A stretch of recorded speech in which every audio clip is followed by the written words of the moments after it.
My particular talk tonight is called Motorluxodonta, and that's a word I made up. I'll explain later what it means. But last year at Midwest UX, something happened that significantly changed my life. And I think the exact moment was sometime during the keynote, the closing keynote from user interface expert Mark Ralston. And actually there I am in the lower left in that red flannel. So he had a beautifully conceived talk called The Shapelessness of Things to Come. And it was full of promises about all the cool stuff that is coming down the pipes in the coming years. How the world around us basically is going to become the interface, which means a whole bunch of new exciting challenges and opportunities for us as experienced designers.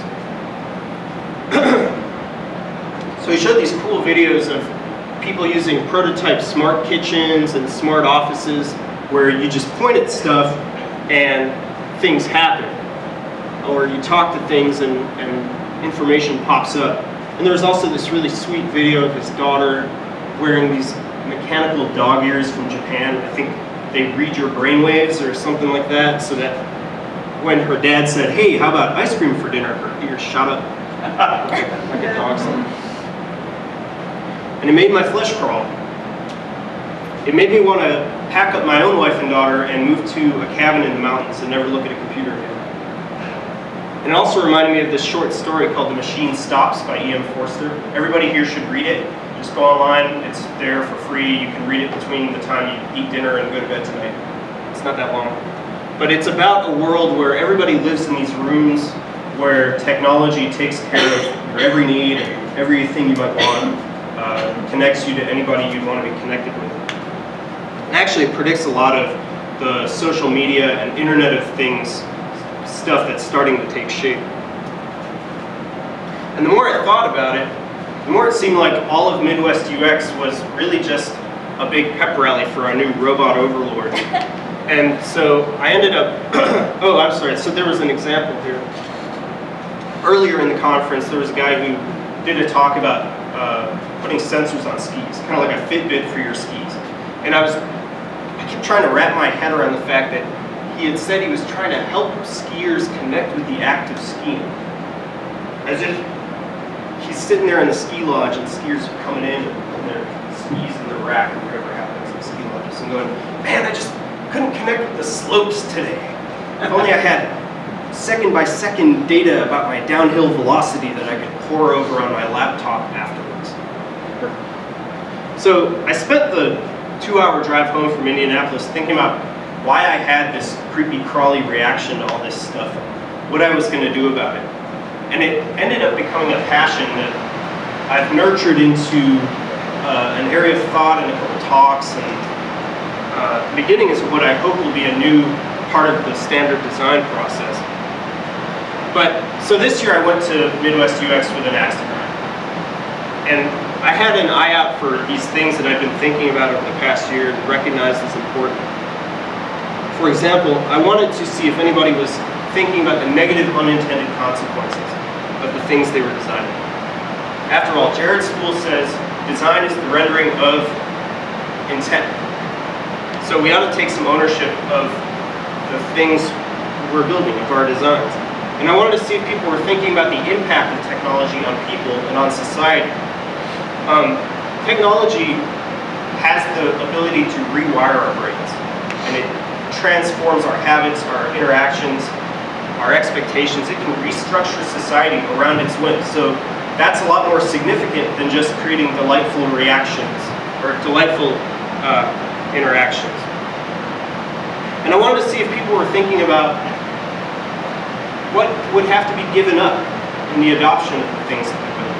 So this quote right here is literally something Kim Goodwin said, but the sci-fi author Neil Stephenson put it an interesting way too. In one of his books he writes that every adaptation, sorry, that's not the quote, every enhancement is an amputation.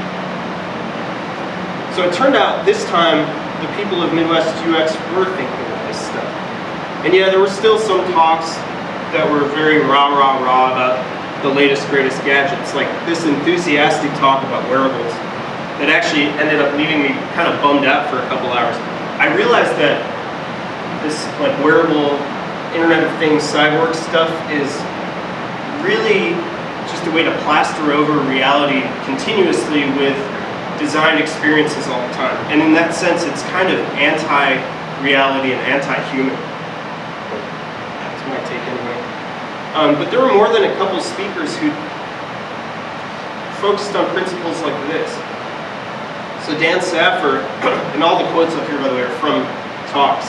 So Dan Saffer devoted a whole section of one of his talks to telling people they should get away from their computers and go take a walk in the woods once in a while. And I almost stood up and clapped when he said it's good sometimes to be bored. John Payne studies the way culture impacts our design decisions and vice versa.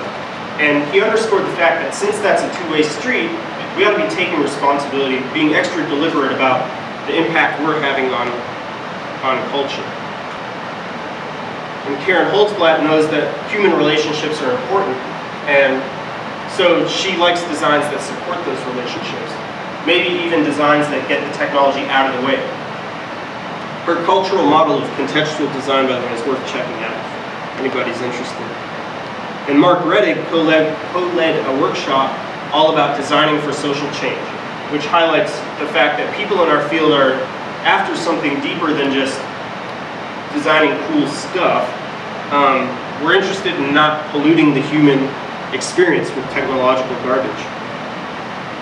And even the closing keynote centered around wicked problems, which I thought was really cool. It was cool that somebody was talking about those. Let everybody know what a wicked problem is.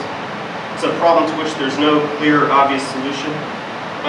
I like that people were talking about those because those were kind of like the problems I'd been chewing on for the past year.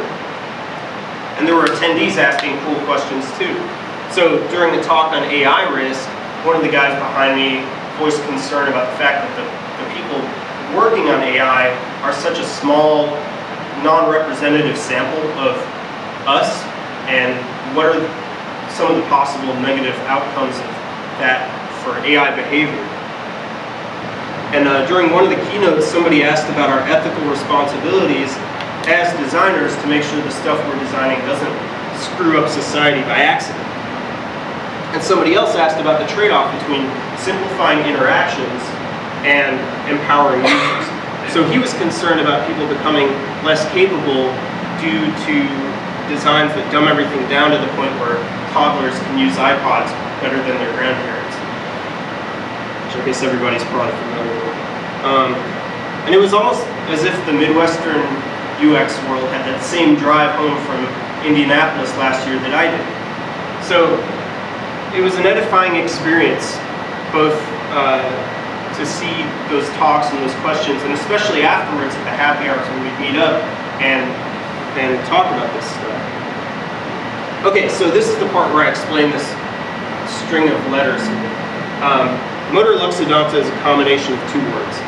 Motor, which is a thing that just drives and powers and drives on and doesn't care particularly where it's been or where it's going or what it's leaving behind. And then Luxodonta is a play on Loxodonta, which is the scientific, I think it's the second half of the scientific name for the African elephant. So a lot of scientists believe that the African elephant is the most thoughtful and cautious of animals. And then I just changed the first O to a U so I can make that cute UX thing in the middle, but you get the point. So last year it felt a lot more like a motor, and this year it felt a lot more like an elephant. And it's a hopeful trend that I'd like to see continue. We have a brief Q&A, but you can always ask me or talk to me afterwards or shoot me an email. I like talking about this design ethics stuff. I think it's important, and I want to hear your thoughts about it too. And I hope you enjoyed my take on these two Midwest UXs through that lens. So thanks for listening. Are there any questions?